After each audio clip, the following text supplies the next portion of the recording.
Agama kamu apa? Kenapa sih harus nanya agama?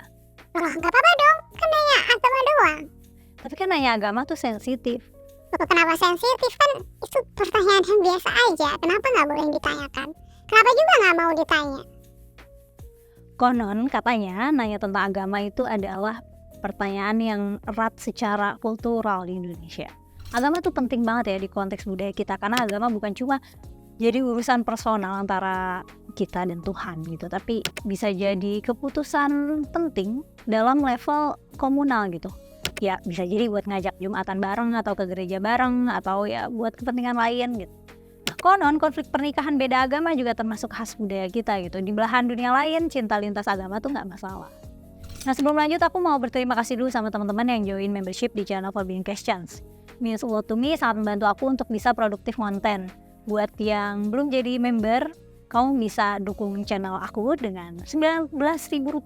Rp19.000 kamu bisa akses konten-konten eksklusif yang aku kurasi dengan mempertimbangkan tingkat sensitivitasnya. So far ada 10 video, ada tentang dampak doa pada realitas, kritik terhadap otoritas ulama, ada tentang mempertanyakan asal Tuhan, ada juga konten spekulatif tentang siapa yang menghamili Ibu Maria, dan masih banyak lagi, dan aku juga akan produksi terus ya. 19.000 tuh hitung-hitung kayak jajanin aku kopi susu sebulan sekali, ya gak sih? Lanjut ke topik ya. Kalau mau mikirin kenapa pertanyaan agama itu bisa sensitif, aku rasa itu bisa dipahami ya. Dan buat yang merasa itu pertanyaan yang biasa aja, yang harusnya gak sensitif, itu juga bisa dipahami. Gini-gini, meskipun agama itu adalah identitas diri yang penting, sekaligus identitas kelompok yang penting, gak semua orang merasa nyaman menyematkan agama menjadi bagian dari identitasnya. Gak selalu karena dia gak sepenuhnya taat atau percaya pada agamanya, tapi bisa jadi dia menghindari karakterisasi yang melekat pada agama itu. Perlu diingat gak semua orang loh bangga sama agamanya ya karena alasan apapun ya. Bisa jadi karena stigma atau stereotip yang melekat, atau karena kelakuan orang-orang sesama agamanya yang bikin dia malu gitu, yang malu-maluin. Jadi dia enggan untuk diasosiasikan dengan komunitas agama itu gitu.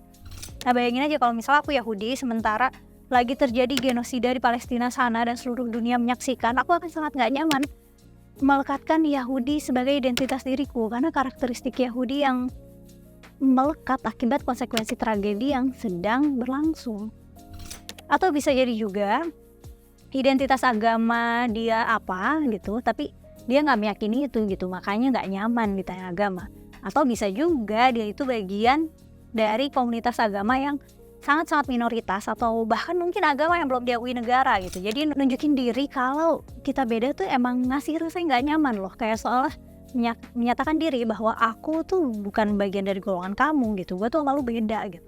Nah, dalam interaksi untuk upaya social bonding kan biasanya kita nyari kesamaan ya, kesamaan hobi, kesamaan pemikiran dan sebagainya.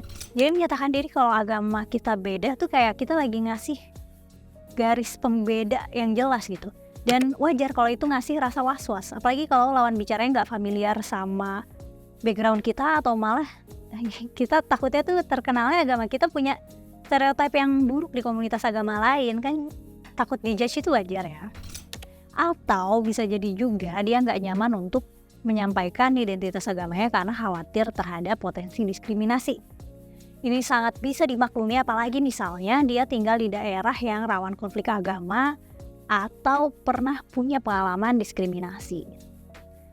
Kenapa diskriminasi agama bisa terjadi? Ya kebanyakan karena awalnya pasti karena prasangka ya gak sih? Kita udah berprasangka bahwa orang lain yang di luar komunitas agama kita nih bahaya gitu, atau pemikirannya bahaya. Sehingga ya kita jaga jarak, gak mau ngobrol, gak mau bergaul, jauhin aja gitu, diskriminasiin aja, dan jadinya prasangkanya jadi tambah kuat. Nah, kalau misalnya ada orang tertentu yang aware nih kalau identitas agamanya membuat dia rawan didiskriminasi, ya wajar kalau dia jadi ngerasa gak nyaman. Dan mungkin pertanyaan sesimpel agama kamu apa itu bisa terasa kayak lagi diinterogasi. Takutnya pertanyaannya ini ada muatan prasangkanya gitu. Aku punya cerita lucu. Jadi teman baikku, sebut saja namanya Oki, dia kan Kristen ya. Suatu hari dia bilang ke seorang satpamnya itu lagi ngingetin dia untuk Jumatan, dan Oki bilang, saya Kristen pak. Terus satpamnya bilang, oh gak apa-apa gitu. Lah ya kan emang nggak apa-apa ya, tapi aku ngerasa cerita ini tuh lucu banget, respon ini lucu banget. Masih ceritanya Oki, di lain kesempatan Oki pernah ketemu bapak pengungsi banjir Bantar Gebang dan dia lagi ke sekre kampus untuk minta bansos. Fast forward di tengah percakapan, Oki bilang dia Kristen dan bapak itu bilang, oh suami saudara saya juga ada yang Kristen gitu. Ya oke, mungkin si bapak ini nggak kenal banyak orang Kristen, jadi makanya dia mention itu, tapi jadinya awkward ya nggak sih? Ya terus apa gitu, kalau ada saudara yang Kristen terus apa? Nah dari sejak aku mulai ngonten di Child for Being Questions, aku sering banget ditanya, agamanya apa mbak gitu, agamanya apa dek gitu. Jadi banyak juga yang berasumsi kalau aku itu Kristen, ada yang berasumsi aku itu anti Islam, ada yang berasumsi aku anti agama, ada yang berasumsi kalau aku ateis atau agnostik. Jadinya aku pribadi ngerasa gak nyaman ya kalau tiap aku menyampaikan suatu wawasan atau gagasan, aku harus menyertakan identitasku yang kadang gak selalu relevan sama kontennya. Apalagi tujuan utama aku konten kan bukan dakwah ya, aku gak memposisikan diriku sebagai penceramah atau si paling tahu atau si paling logis gitu. Jadi malahan aku akan seneng banget kalau ada audiens yang memperkaya konten aku atau punya bantahan bagus buat argumen aku gitu. Dan soal anti Islam atau anti agama, kalau teman-teman yang banyak nonton video aku mungkin nggak ya bahwa yang aku kritik itu bukan agamanya tapi sifat anti ilmu pengetahuan dan anti kemanusiaan yang kadang-kadang merupakan bagian dari manifestasi beragama. Emang ada orang yang anti ilmu pengetahuan dan anti kemanusiaan karena semangat agama? Ya ada. Ada orang yang mengatakan bahwa adanya hujan itu dengan sebab udara panas. Kemudian dia menguap, kemudian jadi hujan. Pendapat ini sesat dan menyesatkan. Pendapat ini kufur. Adanya hujan yang menciptakan siapa? Allah. Yang menurunkan hujan Allah. Bukan karena cuaca panas, bukan karena uap, bukan karena yang lain. Jadi mereka ini menulis buku-buku itu tujuan apa? Untuk menghilangkan keyakinan kepada Allah yang Maha Pencipta. Jadi bukan karena panas. Sengaja dibikin seperti itu di buku-buku sekolah itu, karena uap panas, kemudian turun hujan, untuk menghilangkan apa? Kepercayaan kepada Allah yang menciptakan. Allah yang menciptakan hujan. Bahkan mungkin banyak ya orang yang beragama tanpa memiliki kesadaran tentang pentingnya ilmu pengetahuan dan nilai kemanusiaan. Berani bunuh pendeta-pendeta radikal. Berani habisi Kristen radikal. Dan kalau aku terkesan anti Islam mungkin karena banyak kritik aku itu sasarannya ke Islam dan masyarakat muslim ya. Karena ya itu yang familiar buat aku. Terus kan kadang dibilang yang adil dong kritik agama lain juga. Aku kritik juga kok, tapi porsinya nggak bisa lebih banyak atau lebih dalam daripada konten tentang Islam karena pengetahuan dan pengalamanku ya terbatas di ajaran Islam dan tradisi Islam. Kalau aku punya wawasan di luar khazanah keislaman itu biasanya merupakan perpanjangan dari aku belajar Islam gitu. Ya itulah kenapa hard case yang aku sering kasih dalam konten-konten aku seringnya agama Islam. Ya selain itu juga kan Islam kan agama mayoritas di sini ya. Jadi harapannya juga pakai contoh Islam tuh harapannya supaya lebih relate sama audiens yang juga bagian dari masyarakat Indonesia. Jadi aku tuh ngerasanya kalau nggak ada keperluan teknis dan pragmatis, aku pribadi sejujurnya males kalau ditanya agamanya apa. Dan bukan karena sensitif ya, tapi ya terus apa gitu. Kalau aku agamanya apa emang kenapa gitu sih.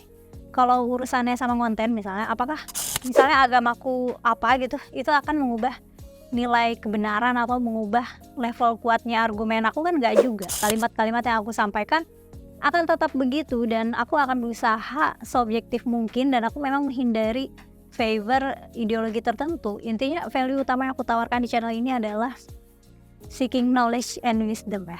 Ini so keren banget ini, tapi ini value utamanya gitu. Jadi segala apapun yang menghambat pencarian ilmu pengetahuan dan kebijaksanaan itu tentunya akan jadi sasaran kritik dari aku. Ini so iya banget, tapi itulah idealisme aku ya. Tapi kalau ada keperluan untuk nanya agama, gimana dong? Ya udah ya tanya aja. Atau kalau aku sih biasanya pakai alternatif pertanyaannya kayak gini ya, supaya nggak terdengar kayak menyerang personal gitu. Jadi pertanyaannya biasanya aku bikin gini, background agama di keluarga kamu apa gitu? Atau kamu dibesarkan dengan ajaran dan nilai agama apa? Nah kayaknya kayak gini tuh lebih sopan ya, kayaknya ya, nggak tahu juga nih. Kalau menurut kamu gimana? Punya alternatif pertanyaan nih yang lebih oke nggak? Terus aku pengen nanya dong, ditanya agama tuh risih gak sih buat kamu, terutama buat yang non muslim? Cerita dong di kolom komentar. Makasih ya udah nonton sampai selesai. Sampai ketemu di konten selanjutnya.